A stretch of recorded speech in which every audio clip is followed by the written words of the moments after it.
Сайн байцгаана уу? Монголын багш Гамбаяр байна. Төгсөх ангийнхаа сурагчдтай өөрийнхөө цовруул захим хичээлүүдээр уулзж байгаадаа маш их баяртай байна. Багш нь өнөөдөр та бүхэндээ нэгэн сонирхолтой болоод хэрэгтэй гэсэн хичээлийг бэлтгэж ирсэн байгаа. За юу вэ гэхээр энэ хичээл маань 2016 онд ийшд орсон, 17 онд байсан, 18 онд байсан, 19 онд байсан, 20 онд ч баг одоо хийгдэж байгаа байх болов уу гэсэн таамаглалаар энэхүү хичээлийг бол сонгож авсан байгаа. За тэгэхээр төрөл үгийн тухай өнөөдөр ойлголтыг ярих нэ. Монгол хэлний нэг сайхан юм нь юу вэ гэхээр нэр томьёо нэрлэлтэн дотор тодорхойлт нь явж идэг хин хийх нь. Тэгэхээр юу гэж хэлэх гээд байна гэхээр төрөл садан гэхээр та нар юу гэж ойлгох вэ гэхээр чамтай ямар нэгэн байдлаар ясаараа ч юм уу цусаараа мах цусаараа ингэж холбогдсон хүмүүсийг нэг төрлүүд гэж ярьдаг шүү дээ. Тэгвэл төрөл үг гэдэг маань яг түүнтэй ижилхэн нэг язгуураас үүссэн бүлэг үгсийг яг төрөл үг гинэ. Жишээлх юм бол ам гэдэг үгнээс хүний амнаас юу үүсч болох вэ гэхээр амт үүсч болж байгаа юм тий.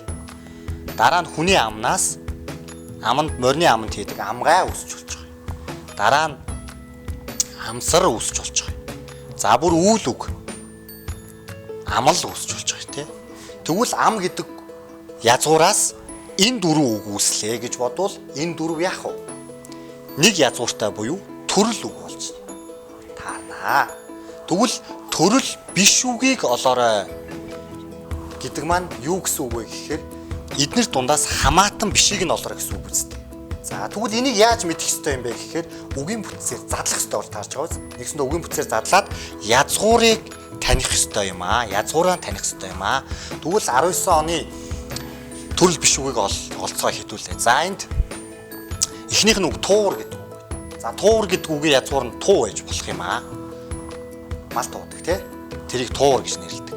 Туугч бас л туудаг хөөдөг туудаг. Туурчин гэхээр тэр малыг тууж авдаг хүний хэлнэ.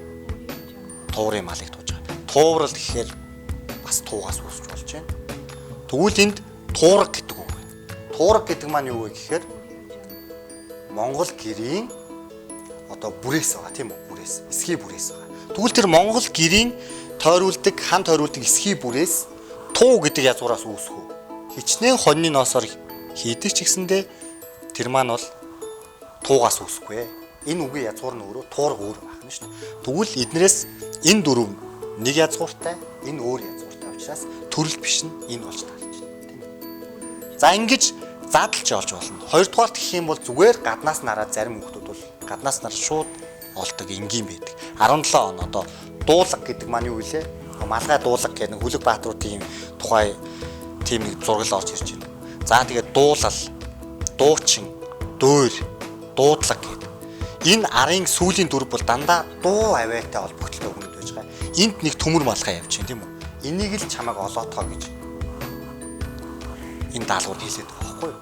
Тэгэхээр энийг л бид нэр олж байх хэрэгтэй. Жишээлх юм бол за энэ дээр бүр яаж яах гэхээр 2016 онд тагжи, тагжгар, тагжилц, тагжгар гэдэг дандаа юу ярьж байна? Дандаа нэг юм намхан хүмүүсийн тухаас бол ярьж байгаас тагжирхай гингууд энд мэдэхгүй хинч мэдэхгүй нэг үг орж ирсэн. Хинхэн та нар мэдэхгүй байх гэж бодож байна. Тэгвэл та нар энийг мэдэхгүй байгаа ч гэсэндээ энэ дөрөв чинь бас нэг утгатай, нэг язгууртай байж болох гээд байгаа үз.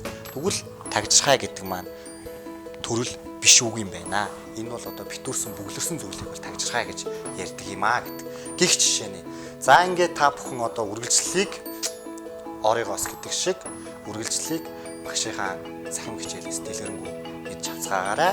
Бүгдэнд нь элтийн ерхий шалгалтанд амжилт хүсье аа. Баяртай.